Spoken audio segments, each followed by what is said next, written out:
Welcome to the 2021 Economic Depression and Preparation Channel. I'm your host, Tony. Thank you for joining me once again on this weekend edition, June 12th, 2021.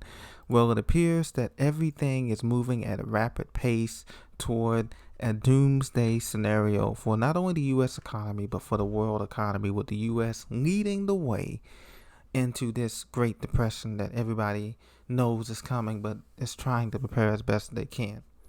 One bright spot today is that the CNBC and MSNBC was reporting on Friday that the household net worth climbs to $136.9 trillion thanks to big stock market gains.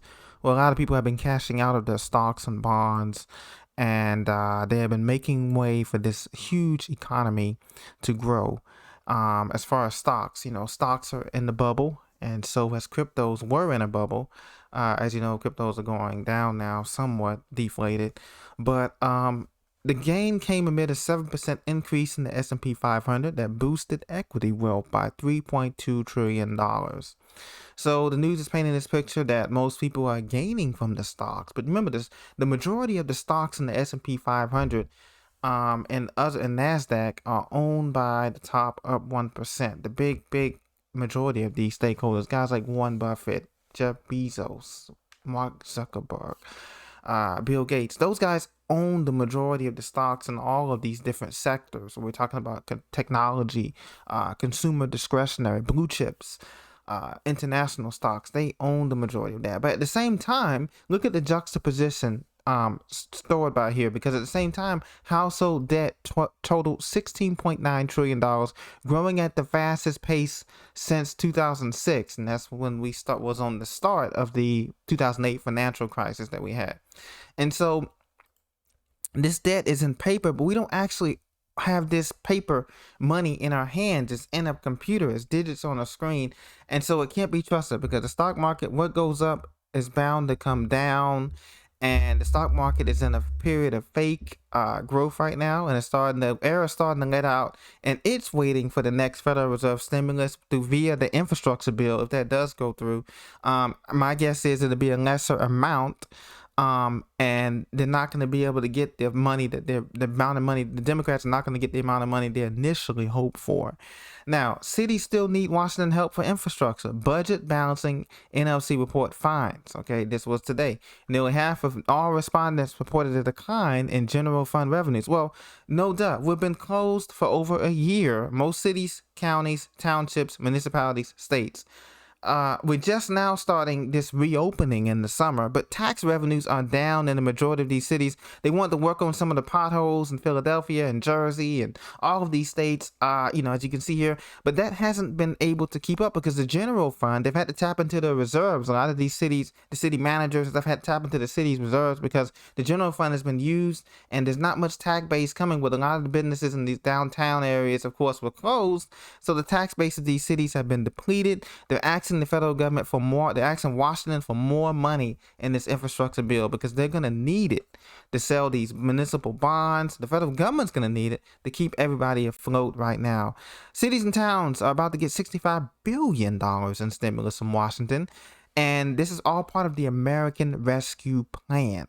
Infrastructure needs. So how are we going to pay for it? Not only infrastructure needs, but how are we going to pay for that, as well as the current immigration crisis that's going on, where we are supporting people on the border, whether documented or undocumented. We're still supporting people. We have to pay for the housing, the food, the transportation of the people still coming. It's a crisis there. It's a crisis in America with the infrastructure, and it's a crisis on the jobs front, because consumer debt is rising, but jobs are decreasing. High-paying jobs are decreasing. American household debt hit a record $14.6 trillion in the spring of 2021, and this is according to the Federal Reserve report. If you had to write that check, it would be $14.6 trillion. Now, luckily, this debt for you is shared among 340 million people in America, but look at this debt total, and this is across generations. So for those of you who always say that the baby boomer has the less debt, that's sort of true, but everybody's carrying debt. The average American has $90,460,000 in debt. All kinds of debt: credit cards, personal loans, mortgages, student loan debt, And even I would even include real estate debt, because a lot of people have second mortgages on an investment property, maybe on the beach or something, or all that kind of stuff. That still is a liability that you have to take care of. So Gen Z, starting out the gate, 18 to 23, they have $16,000 in debt. Millennials, 24 to 39, they have $87,000 of debt. Gen Xers, 40 to 55, 140K. Baby boomers, 56 to 74, you guys have 97K. And silent generation, 75 and above, those that remain, $41,000 in debt. Now, what is that student loan debt? So all of this is going to be becoming part of the bubble that we have here in this economy. And it's just unsustainable, because we have, if you look at this, they keep saying the cost of the education is risen, and that's true. And that's because of the federal government backing the student loans. We understand that. But the income has not risen. Look, if you get a PhD, you're only not even making 100K. The average salary here, this is Bureau of Labor Statistics, and I've verified this. A lot of my friends that have PhDs, they're barely making 100K, even in high cost of living places like DC, New York, Boston, LA, Chicago, Seattle. They're barely making 100K or a little over 100K, but after taxes, you strip that away and you're back down to what 60, 70K. So education is not providing the value it used to. And a lot of people, in order to get prepared for this, they're doing a lot of ways to find ways to work from home, to sell stuff on Etsy. A lot of women are doing that, making great incomes on Etsy, eBay, Amazon Market, e-merchants. A lot of people are doing that. Drop shipping. A lot of people just doing a lot of different things, freelancing, to help supplement the income, because as you can see, you can get more schooling, but the income level doesn't go up by that much. It used to be true that, the higher degree you get, whether you get a doctorate degree or a dental degree and all that, think about it. If you go to medical school or you go to law school, yes, you would be somewhat paid more, but at the end of the day, you're saddled with 200, 300K in debt. I know dentists and people who graduate surgeon, they're saddled with 200, 300K in debt, thousand in debt. Now, granted, they can pay that back easier, but that's still a high burden to come out with when you're just starting out as a 27-year-old, 30-year-old person coming out of all of this schooling. So the debt to income ratios are higher, and that's why the housing market is going to crash. And we believe, I predicted this. I tell you guys, I believe that the housing market is going to collapse this coming fourth quarter 2021, going into this winter fourth quarter 2021 and into the first quarter 2022. That's when this thing is going to collapse. So be prepared for that. And don't get yourself into many debt. The debt is going to be a killer, because when this inflation is going to continue to rise, as I said in the last report, we can look at inflation rates by the end of the year by 10, 11%.